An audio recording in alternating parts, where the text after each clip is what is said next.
Halo Sobat Tekno, apa kabar kamu hari ini? Semoga kamu selalu sehat dan banyak rezeki. Yang saya pegang ini adalah Realme C25Y. Ini HP tuh adalah upgrade dari Realme C21Y yang udah pernah Bang Tekno bahas. Tepatnya ini tuh upgrade-nya di bagian kameranya sob. Sisanya mirip-mirip. HP ini tuh punya desain body yang simple dengan bahan polikarbonat yang di finishing bertekstur halus, mirip banget kayak bahan celana jeans. Body kayak gini tuh bikin bercak sidik jari, nggak gampang nempel, dan juga bodinya tuh awet, nggak gampang kena goresan halus.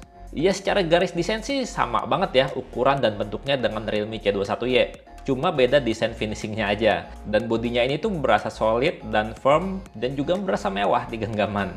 Jadi karena ukuran dan bentuknya tuh sama persis sama Realme C21Y, kalau kamu mau beli casingnya C25Y ini, kamu bisa aja beli C21Y casingnya.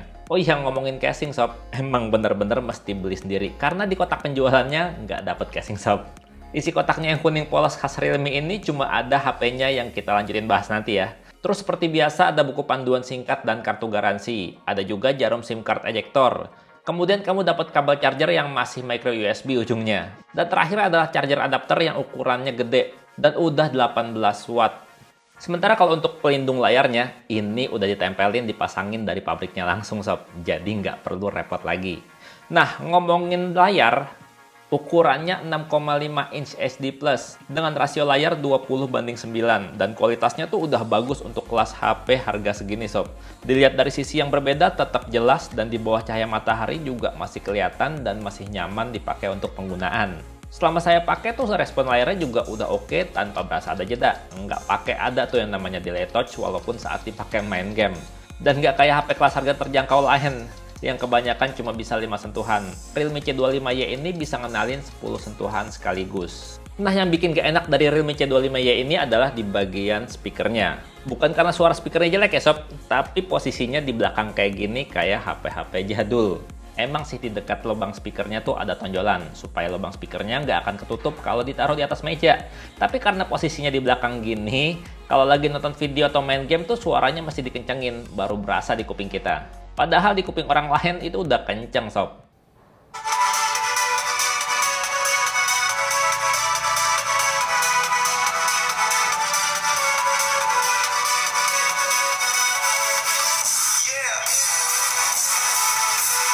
Nah, ngomongin game, Realme C25Y ini tuh udah punya performa yang cukup banget. Yang udah cukup oke untuk kelas HP harga setara. Ya emang sih HP ini tuh nggak pakai prosesor ternama kayak MediaTek atau Snapdragon.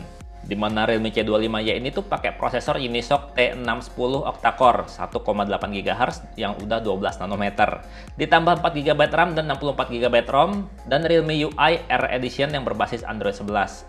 Jadinya HP ini tuh nyaman banget untuk penggunaan harian. Beneran berasa ringan dan gegas dengan fitur yang cukup terbatas. Karena UI R Edition ini tuh bisa dibilang versi ringkas dari Realme UI standar. Karakternya tuh mirip Android stock yang minim kostumisasi. Dimana untuk buka-buka foto, kita nggak ada aplikasi galeri. Tapi kamu bisa akses dengan aplikasi Google Foto. Terus HP ini juga belum punya time store bawaan buat gonta-ganti gaya. Belum ada juga fitur yang namanya dual apps untuk cloning aplikasi. Ya pokoknya banyak deh fitur-fitur asik di HP Android zaman now yang nggak ada di HP ini. Termasuk FM radio juga nggak ada sob, tapi nggak apa-apa, karena ini zamannya streaming. Paket internet udah murah, tinggal install aplikasi FM radio lokal aja buat dengerin siaran radio kesukaan. Ya karena install aplikasi tambahannya aplikasi pihak ketiga yang gratisan, tentunya bakalan tambah sedikit keganggu sama iklan. Nah, ngomong-ngomong Realme C25Y ini juga lumayan enak loh buat main game. Ya karena prosesornya tadi pakai Unisoc T610. Udah gitu RAM-nya 4 GB. Jadi kalau buat main game-game yang agak berat, ini udah bisa. Kayak main game Mobile Legends udah asik banget. Karena udah bisa mode high frame rate dan juga udah bisa di grafis ultra. Pas kita main dengan shadow atau bayangan diaktifin, terus settingan grafisnya maksimal semua juga udah aman lancar aja selama main. Nggak ada masalah sama sekali. Kalau buat main game Free Fire juga udah cukup mantap. Kalau kita main dengan setting grafis ultra, terus resolusinya high, shadownya aktif, dan FPS-nya juga high, mainnya masih tetap aman nyaman sob. Lancar jaya nggak pakai ada kendala. Gampang banget dapetin menangin Buyah. Ya kalau mainnya jago ya. Nah, kalau buat game berat sekelas PUBG Mobile, HP ini udah bisa main di Smooth Ultra, Balance Ultra, dan HD High. Ya, masih cukup enak sih kalau main di grafis HD High, tapi saya pribadi lebih nyaman di grafis Balance Ultra aja. Karena berasa lebih ringan, lebih aman lancar, dan jarang berasa drop frame saat main. Dan kalau buat main super berat kayak Genshin Impact yang download in-game-nya itu aja bikin kantong jebol, kuota jebol sob. HP ini ya nggak recommended sih, nggak nyaman aja dipakai buat Genshin Impact. Nah sementara untuk penggunaan harian, ini udah cukup nyaman karena sensor-sensor bawaan smartphone, sensor standarnya tuh hampir lengkap ada semua. Ya walaupun belum ada NFC ya karena HP di kelas harga segini emang masih jarang yang ngasih NFC. Ada sih, tapi jarang. Tapi sensor dasar kayak sensor cahaya untuk pengaturan kecerahan layar, sensor magnetik buat kompas, dan sensor gyroscope untuk virtual reality udah ada dan performanya tuh bikin nyaman untuk penggunaan harian. Sensor sidik jarinya juga punya performa yang cukup cepat, walaupun posisinya masih di bodi belakang ya, belum di sisi samping. Nah kalau untuk GPS ini agak kurang akurat sih untuk standar HP zaman now. Agak sedikit geser aja posisinya dari posisi asli kita. Dan kadang juga suka geser-geser gitu posisi kita di HP, padahal kitanya nggak kemana-mana. Tapi masih bisa dan masih cukup nyaman sih kalau buat nunjukin jalan. Apalagi udah ada fitur kompas yang bikin kita tahu lagi menghadap arah mana. Jadi makin gampang baca petanya. Buat daya tahan baterai juga HP ini tuh udah cukup bisa diandalkan. Udah bisa tahan seharian bahkan 2 harian kalau untuk penggunaan normal. Bang Tekno juga udah pernah cobain ya. Dites di dalam ruangan, dalam koneksi internet WiFi. Dipakai nonton YouTube 720p sejam, baterainya cuma habis 5%. Dan dipakai main game PUBG Mobile dengan settingan grafis HD High sejam juga baterainya cuma habis 12%. Jadi kan kalau dalam sehari udah nonton YouTube sejam, udah main game sejam, itu baterainya masih sisa lebih dari 80%. Udah cukup banget, udah lebih banget buat keseharian sob. Ya cuman buat ngecharge-nya aja yang butuh sedikit penantian. Karena charger bawaan 18 wattnya tuh cuma bisa ngisi 25% dalam 30 menit. Dan baru keisi 47% pas di charge sejam. Terus butuh waktu sekitar 3 jam untuk penuh 100%. Kalau 64 GB internal storage-nya berasa kurang, kamu bisa tambahin lagi pakai micro SD tapi tetap dual SIM. Karena HP ini udah triple slot. Ya walaupun sayangnya, kalau diperhatiin laci kartunya tuh belum ada karet pengaman sob untuk mencegah debu dan cairan masuk.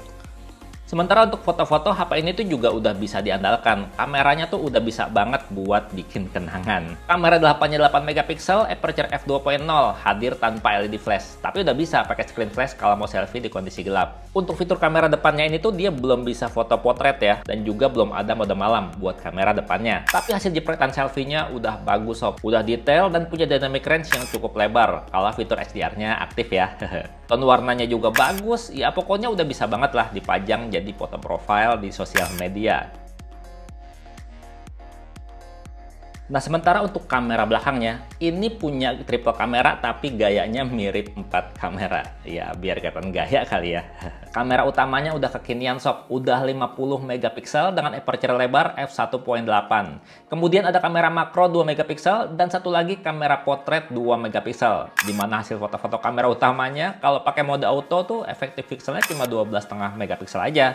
Tapi udah bagus banget sob. Bisa menangkap detail dengan baik dan warna yang ditampilkan juga berasa natural. Dynamic range-nya juga berasa cukup lebar, jadinya nggak khawatir foto-foto di kondisi cahaya yang kuat banget. Masih tetap dapat kelihatan detailnya. Untuk mode potret juga hasilnya rapi walaupun belakangnya rame. Jarang banget tuh yang namanya salah buremin foto. Jangan fokus sama modelnya ya. Nah untuk foto-foto mode malamnya gini hasilnya sob. Hasil fotonya tuh kelihatan lebih detail, lebih terang, dan lebih enak dilihat. Ya walaupun emang masih berasa ada bintik noise menghiasi. Masih wajar ya mengingat harganya. Nah kalau mode makronya hasilnya gini sob. Jernih banget ya. Kalau mau bisa foto cakep kayak gini, yang penting fotonya di kondisi terang dan jarak kamera ke objek ngepas, biar bisa cakep kayak gini hasil fotonya. Gini rekaman video menggunakan kamera depannya dipegang pakai tangan aja. Suaranya juga suara mic bawaan. Kamu bisa nilai sendiri, kamu bisa lihat sendiri. Ya yang pasti belum ada stabilisasi buat kamera depannya ini. Sementara untuk kamera belakangnya kayak gimana? Yuk kita cobain. Kamera belakangnya sama aja sob kayak kamera depannya. Masih belum stabil kalau dipakai buat jalan kayak gini. Nah sekarang kita cobain untuk fokusnya ya. Untuk detailnya kayak gimana. Untuk fokusnya dan detailnya bisa pindah dengan cepat sob. Keren. Nah ini kan fokusnya jauh ya. Sekarang kita pindah ke fokus yang dekat. Tanpa ditap dia langsung ambil fokus sendiri. Secara keseluruhan HP ini tuh udah berasa menyenangkan karena layarnya oke, bodinya desainnya kece, performanya juga oke, baterainya awet dan juga kameranya bening sob. Cuma di bagian ngecharge-nya aja yang masih micro USB dan speakernya masih di sisi belakang gini, yang biasanya jadi bahan pertimbangan untuk beli HP ini. Kalau menurut kamu gimana sob? Realme C25Y ini? Komentar sob, dan Bang Tetet pamit, sampai jumpa di video berikutnya. Bye-bye.